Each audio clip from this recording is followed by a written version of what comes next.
Person of interest in the homicide over the weekend of Timothy Brenton. At that point, that person showed a weapon and tried to run, and that is when police shot him. He is now at Harborview Medical Center, we are told, in critical condition. Now, one of the things we have been doing is going around the perimeter here, and as we did this today, I met a neighbor who told me, yes, he had just spoken with a friend of his who lives inside that apartment complex and was there when all of this went down. I reached her on the phone.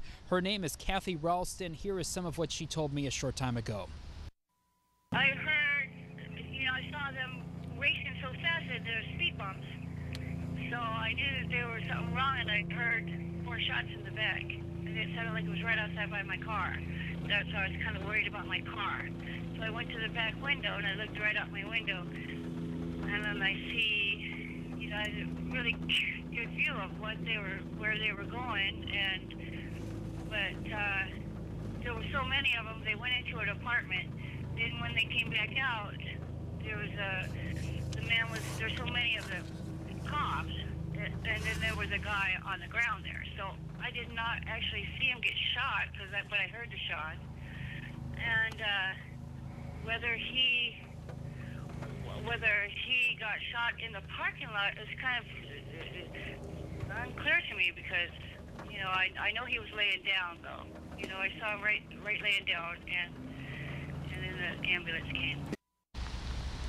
That was the beginning of what Kathy Ralston, neighbor here, told us on the phone. She went on to say that she heard what she thought were 4 gunshots, and we asked her about the car that everyone has been keeping an eye out for, that Datsun, and she had not really noted it before, she said, but had noticed that a car had been covered up and had been moved around the parking lot in the last week. And of course, that is the car that potentially was part of the tip that brought police here today, and that we have been showing you all evening. Again, waiting more information from Seattle Police. Live for now in Tukwila, Graham Johnson, KIRO 7 Eyewitness News.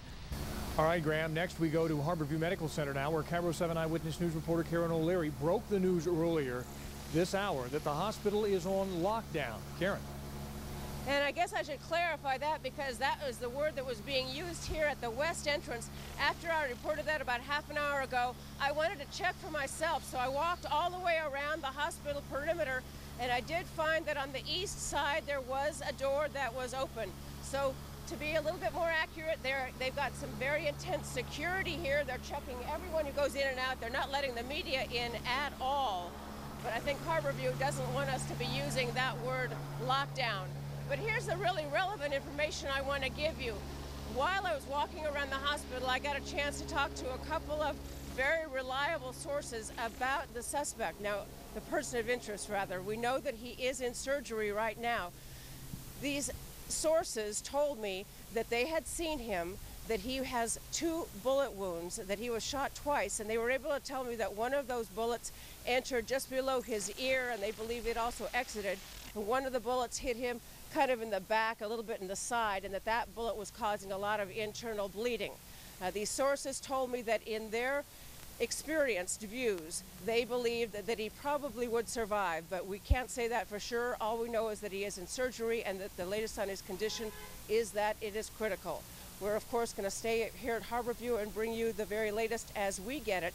As far as that security situation here, yes, there's a security guard right inside. He won't let me in. He's checking every single person who wants to get inside. On the other side of the hospital, there are barricades saying you can't go in the door, but they've got one little side door that is open. Other than that, everyone's got to go through the emergency room entrance, which does have a metal detector. So reporting live from Harborview, Karen O'Leary, KIRO 7, back to you.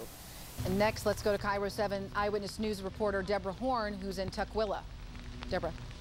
Angela, the scene here easing up a bit. The vehicles that you see behind me, not Seattle police officers anymore. Those are the people who live here up near or in the complex, the terrace apartment complex. Police do, our understanding is, have the area secured, and they feel confident enough right now in their investigation to let the people who live here to walk up. Many of them are walking up, several now being able to drive their cars up. We are waiting for information from Seattle police. I just talked to someone here at the scene, and they tell us they think it will be quite a while from now. We don't know whether that means minutes or hours. I'm guessing hours before we get any more information, the information that we already have, that they have taken into custody, and that person at the hospital, as Karen O'Leary just told you, someone who was a person of interest in the murder of police officer Timothy Brenton. We expect that they will either do it right here. Actually, I don't think they'll do it right in this location. They have now their command unit up there in the area where this car is, and we expect we will get that information certainly before 11 o'clock,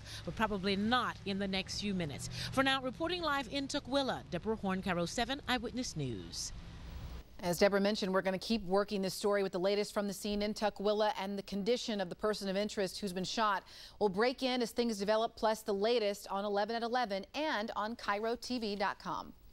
Next, controversy tonight over the swine flu vaccine in King County. It centers on the jail and the outrage over who's not in line for it here. That's just ahead. Next ET, Levi Johnston. I'm going to try and catch my kid. Will Sarah stand in his way? Then John Gosselin with his kids and his Derek's dancing partner stripping for Playboy to win. Next ET. Tonight at 7 on KIRO 7. You can identify reliable companies just by looking. Find them at bbb.org.